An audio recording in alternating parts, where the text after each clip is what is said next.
Okay, so the first thing is I'm going to plug in the hub. And there's a red light here. It may be a little hard to see, but there's a red light here. That I can means, see that.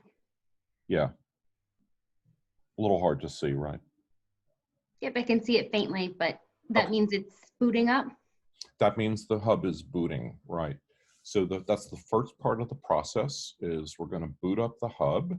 Now that it's flashing white once every 20 seconds, it means it was successfully booted. Now, can you go to the Wi-Fi list and look for Vive-something and click on that?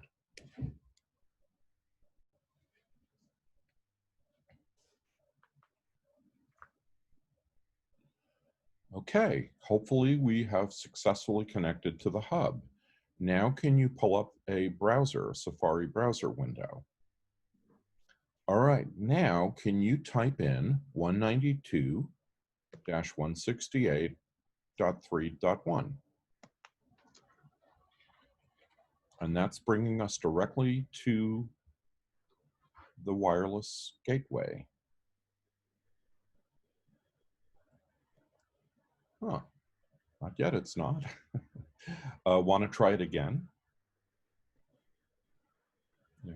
Is it .3.1 or is it .3.1? Nope, Okay. that's it, .3.1. Want to hit enter? Let's see. Can you check the Wi-Fi again? Let's make sure it's still on Vive. Nope, it's not. That's what I thought. Pretty sure you clicked on it, but this stuff happens. My Wi-Fi is set to automatically join certain networks. That's why that happened. Okay, Let's try this again. Can you check the Wi-Fi again? Nope, we didn't want that. Keeps kicking me off. Yeah, it keeps kicking you off because it's set to auto join that. Let's try it one more time. Let's see. And then let's check and make sure it's on Vive. Now it's on Vive. Okay. Okay, 192.168.3.1. All right. There we go. That's stuff that just happens, you know, that's real life. That's just IT stuff. Anybody who does this should probably know that. Okay, it's real life. Okay, let's click on yes, set up this hub. The only one we have powered, so it should be fine. And you want to make that Vive hub north. And you guys notice I'm not doing this. Lanny is doing this from New Hampshire. Live from New Hampshire. Live from New Hampshire. It's Wednesday afternoon. Okay, password. You want to make that mesh 1234. Okay, all lowercase, that's good. Same thing. It's medium strength. Let's click on done on the upper right. And this just kicked us off the hub because once we password protect it, now we have to rejoin it and we have to give it a password. So we got to check and see if it's up on our list yet. It may not be. It takes a while for it to populate in the list. So let's check it again. At some point it will come up. It takes a little while. Nope, not yet. We'll try it again. Now it's on the list. And now type in the password, mesh1234. Okay, look, no hands. Lanny's doing this all from New Hampshire. Okay, and now it's re-entering the software on the hub because now it's secure. So we can skip this intro stuff. And we're not going to update the hub software right now, so we'll click on OK. And let's go into rooms areas.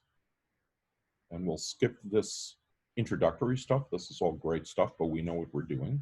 Let's add a room area and let's call it Private Office 1. Next. Look, Lanny's doing us all. I'm so exciting. Okay, and click on Pico, which is their brand name for their switch. Yeah, it's easy because you can click anywhere in that bar. Yep, click anywhere in the bar, right. So I have to physically hold down the button here, the off button on the switch, like it shows. And by holding this down for 10 seconds, it registers with the system that that's the device that I'm trying to pair with certain fixtures. So again, you can hit continue here. This is just descriptive stuff to explain how this works. So now it's searching for fixtures. Oh, guess what? Forgot to plug in the fixture. Sorry. Let me plug in a fixture. Let's see if it will find that. Should have plugged in the fixture first. Anyway, let's see if it will actually find that. Looks like it's doing it. It might. I do not know. We'll find out. If it doesn't, we'll just go and restart it. So you can see there's a certain process here, right? It wouldn't take you very long to learn how this process works. It's not very complicated. Obviously, if the fixture isn't plugged in, the system can't find it, right? There's nothing to receive the signal. Let's see if it actually did find this fixture. Okay, so it said no, so let's click on OK. And new search? yeah, let's do a new search. We'll just try it again. And I'm going to do that again. I'm going to hold the button down for 10 seconds. Okay, it registered. Let's see if it will find that. If we're lucky, it did. All right, it's going through 10 iterations of this. So what's happening is it's going, oh, there we go, it found it. So let's click on got it. And if you want, you can flash it just to check. It's the only fixture powered. We know it's the right one, right? Okay. Flashing. So let's stop flashing and then let's add it with the plus sign on the right side. Again, Lanny's doing this from New Hampshire. Look, no hands. Okay, do you want to give it a tag? Call it Private Office 1.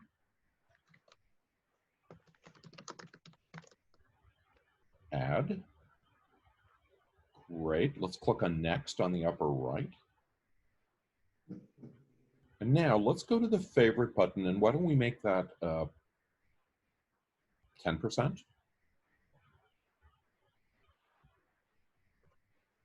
Normally we might want to make this 30 or 40 or 50% or 70%, but we'll make it 10% so we can really see it. Okay, save that. Preview or? Yeah, you could do preview, and that should bring it to 10%. That's pretty low. Let's click on Save on the upper right. Okay, let's click on Done on the upper right.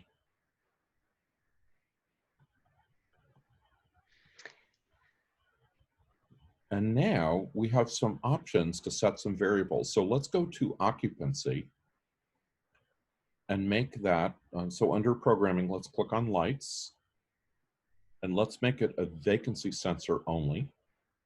So we have to manually hit the button to turn the lights on. Let's save that. Good. Let's go to sensitivity and make it ultra low. Save that. And then let's go to timeout and make it the shortest possible timeout. All right. So now let's go back. And let's go back one more. And then can you click in Private Office 1 and then control lights and then hit the Pico 1, which has all 5 buttons. And then do you want to explain, why don't you go through the buttons and just explain what you're doing? Well, the top button is the on button, which the light fixture is already on. Not on at full though. Oh, not on full. Now it's on at full. There, okay. You can see that go up. Yep. The middle button is the favorites button, so that will bring it back down to our 10% that we just set, and you definitely see that lower. Right. The button above it is just to increase the light a little bit. The raise button, and you can do as much as you want. You just click that. So I think you can see that is going up, right, Steve? Right, right. Okay. And or you can do it down. You can hold it too. And that should be down at 1%, right? Yes. Oh, and that also turned it off. On. On. Off. Off. Good. So you're controlling my lights from now. Just for the heck of it, do you want to click on back? and go to the energy reporting. And now I'm going to show you guys the impact, because I'm going to use the switch to do what Lanny was just doing. If I turn the fixture off, 100% savings, right? Makes sense. If I hit the favorite button, you set that as 20, didn't you? 10. Oh, sorry, 10. Okay, so the savings is 85%. We would think the savings should be 90%, right? But Yes. the energy savings is not always exactly proportional to the light savings. So that's why it's not exact. It's not 90% savings, but it's close, right? It's still a lot of savings. Let's bring it down as far as we can go. I'm going to use the dim button, and we're at minimum now, and it's still using 7% of the energy. So again, it's not using only 1% of the energy, but we're saving 93%. That's a big deal, right? If I hit the top button, it's full, and of course we're saving nothing. At the bottom button, it turns off, and we're saving 100%, right? Okay, so that works. You guys can see that. That's pretty cool. All right, so far so good. Let's click on the back button, and let's see if we can install one of these open office areas. So, Lanny, why don't you talk us through it, since you're kind of familiar with the stuff, you know what you're doing. So I'm adding a room. Let's call it open office primary daylight. Open office primary daylight. Hit next. Now, so what are we going to set up now, Steve? Well, I'm so happy you asked. So first of all, we're going to set up one of the fixtures that would be in the open office primary daylight zone. We happen to have a fixture that doesn't have an embedded controller or sensors. We can attach a whole bunch of fixtures to this. I've already wired it.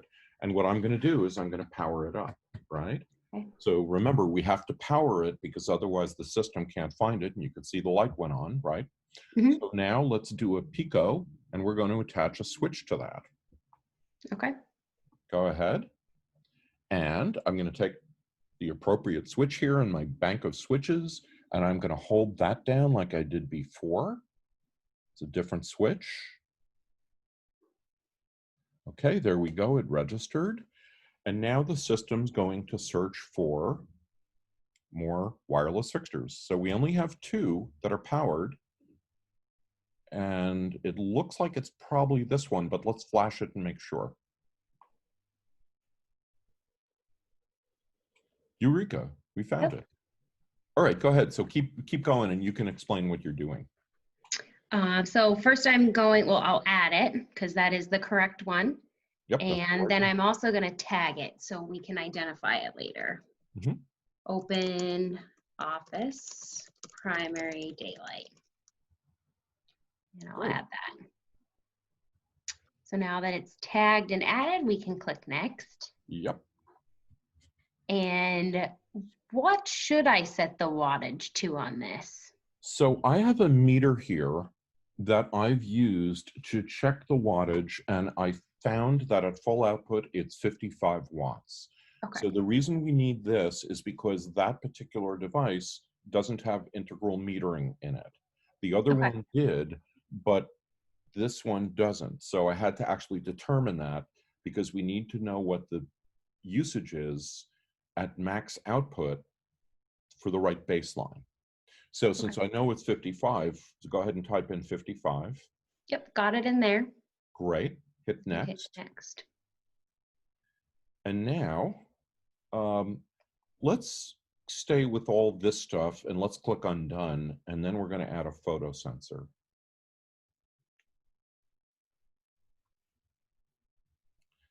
Okay, so let's add a device.